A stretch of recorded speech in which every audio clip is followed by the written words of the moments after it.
Cara, uma evolução grande da seleção brasileira comparado ao jogo contra o Equador lá no Equador, né? Um Brasil que parece que nem entrou em campo contra um Brasil que começou no primeiro tempo avassalador, atropelando a seleção do Paraguai. Esse é o assunto do vídeo. Deixa o like no vídeo se você gosta desse tipo de conteúdo. Estou de volta ao canal para falar alguns jogos, dos principais jogos da seleção brasileira e do futebol europeu, que é o principal assunto do vídeo. Então, já se inscreve no canal para chegarmos aos 300 inscritos. Estamos já beirando, acho que se eu não me engano falta 5 inscritos. E é isso, vamos para análise aqui do que eu entendo. Então, bora pro vídeo.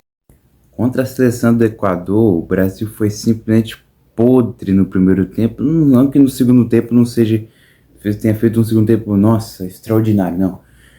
Foi um primeiro tempo assim, podre, não criou nada, não teve finalização direito. Mas nesse primeiro tempo contra a seleção do Paraguai na Neoquímica Arena foi simplesmente um avassalador, cara.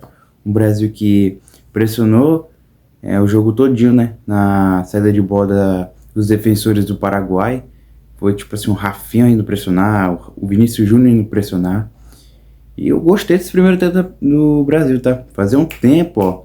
Fazer pelo menos uns 2 aninhos, 2 anos e meio, que a seleção não tinha o primeiro tempo tão avassalador quanto hoje.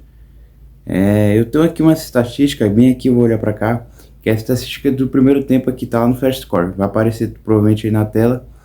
Não está sendo patrocinado nada, mas é onde eu uso para ver minhas análises aqui.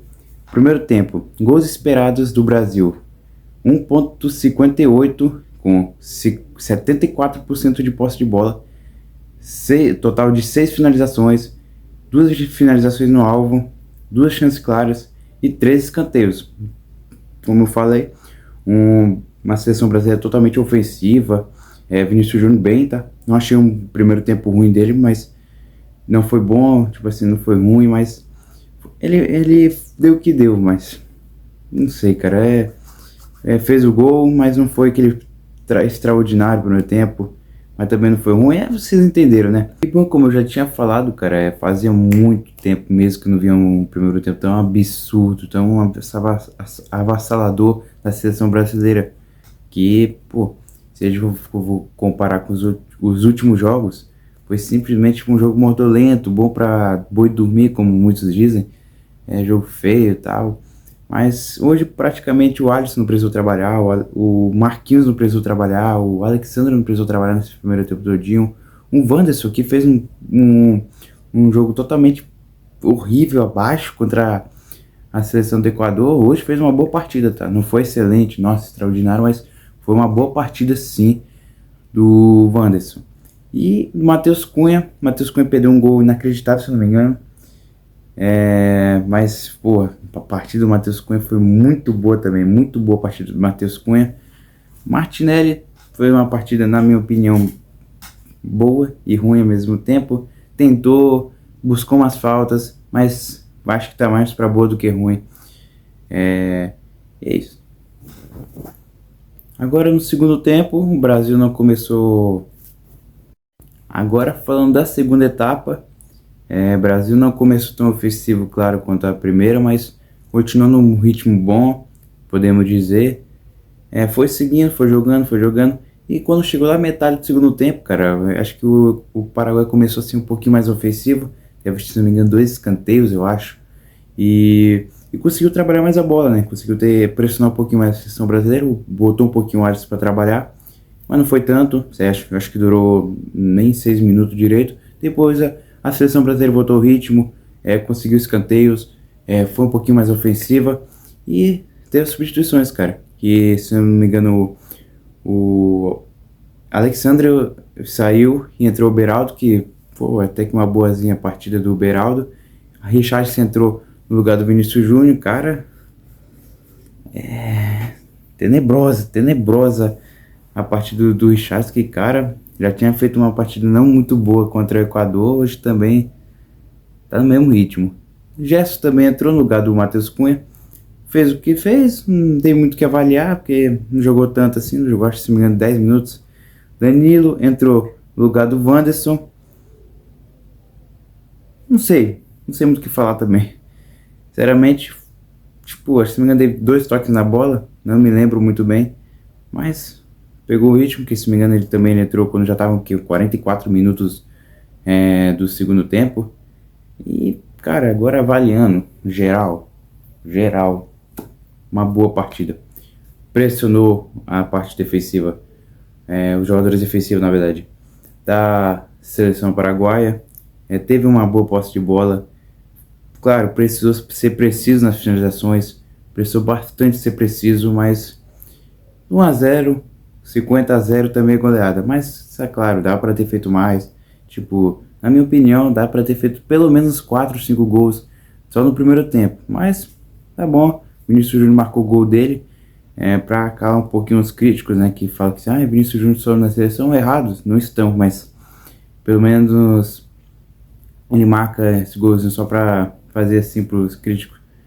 Mas em geral foi uma boa partida, sim, uma boa partida da seleção brasileira, uma evolução que inclusive hoje foi aniversário do Carleto Ancelotti. No seu aniversário, simplesmente o primeiro gol da era Ancelotti foi de simplesmente Vinícius Júnior, que trabalhou com ele, se não me engano, por 4, 5 anos. No comando Ancelotti, o Vinícius Júnior fez 90 gols com o Carleto Ancelotti, lá na época do Real Madrid, quando o Ancelotti trabalhava junto com o Vinícius Júnior, lá com a camisa merengue. E cara, o que dá para ressaltar também, o quanto que o Gatito Fernandes, goleiro ex do Botafogo, tava fazendo uma cera, cara. E se não me engano, no primeiro tempo, acho que teve o que? 5 minutos de acréscimo. Pelo que eu me lembro, foi 5 minutos de acréscimo no primeiro, 3 no segundo. Mas, cara, o bicho faz cera, tá? Faz cera para um caramba. E o juiz deu, se pá, acho que juntando os dois, os acréscimos do primeiro e do segundo tempo, não dá nem 10 minutos.